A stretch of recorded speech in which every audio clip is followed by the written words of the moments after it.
Magandang araw, madlang koys. For today's video ay papakita ko nga sa inyo kung ano ang pili nuts. Ang pili nuts nga ay kilala dito sa aming probinsya ng Allen, Northern Samar.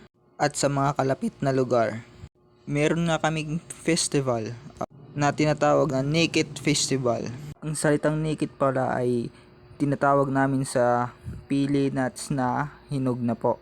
Ang hilaw pa pala na pili nuts ay color green, tapos unti-unti na lang itong nagiging itim o color black. Ang lasa pala ng pili nuts ay may hahalin tulad yung nasa loob ng buto ng punong talisay. Pero mas masarap pa rin yung pili nuts dahil habang inunguya mo siya, lalong lumalabas yung lasa niya na may pagka-creamy na may manamis-namis. Ang sabi nga ng iba ay mahirap daw to buksan kapag may balat pa gamit ang itak. Ang masasabi ko lang hindi naman, may tamang pamaraan lang o teknik dyan. At ito na pala yung mga napulot ko. Yung mga kulubot na yan ay nakuha ko lang. Yan yung mga nalaglag na. At ito naman yung hitsura ng pili. Yung kinuha ko yan sa sanga. At medyo makapal nga yung balat na yan. At pagkatapos ng balat na yan ay ang shell naman niya. At ito naman yung itsura ng kanyang shell. Yang balat pala ay pwedeng kainin. Binababad lang po muna yan sa mainit na tubig hanggang sa lumambot na siya na parang kamote. At sa pagkain ng balat ay para rin kamote. Tatanggalin ang manipis na balat, isasawsaw sa asukal, tapos pwede nang kainin. Ang ginamit ko na pala dyan pangbukas ay ang bato lang.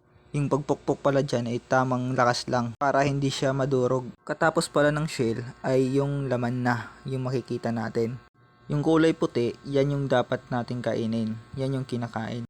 Huwag kayong mag-alala, malinis yan. Kahit nga daga, di yan mabuksan.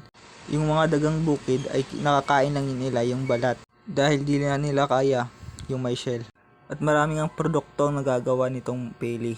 Merong yema, merong dinulsi, yung prinito na may asukal, at iba-iba pa. Maraming ang pagkaing produkto nga dito sa amin na pili ang kanilang primary ingredients. At dito nga sa laman ay meron pa tong balat, pero manipis na to. Ito lang, naiwan lang sa shell. Papakita ko kung paano ito nakalagay. Ganyan na yan nakalagay. May mga pinsan nga kami na nakatira sa city na walang kalam-alam sa pili. At kaya dinala namin at pinatikim namin sa kanila. Abay, binalik-balikan na. Lagi na nilang hinahanap. Walang halong biro pero masarap talaga to. Yung bintahan nga nito per kilo, yung wala nang balat, wala nang shell, yung laman na mismo, ay mas mahal pa sa manok per kilo. At ang iba nga ay ginagawang craft o mga bagay sa dekorasyon sa loob ng bahay, yung pinaka-shell ng pili nuts. Mga kagaya ng flower base, ng lampshade ba tawag dyan, at marami pa.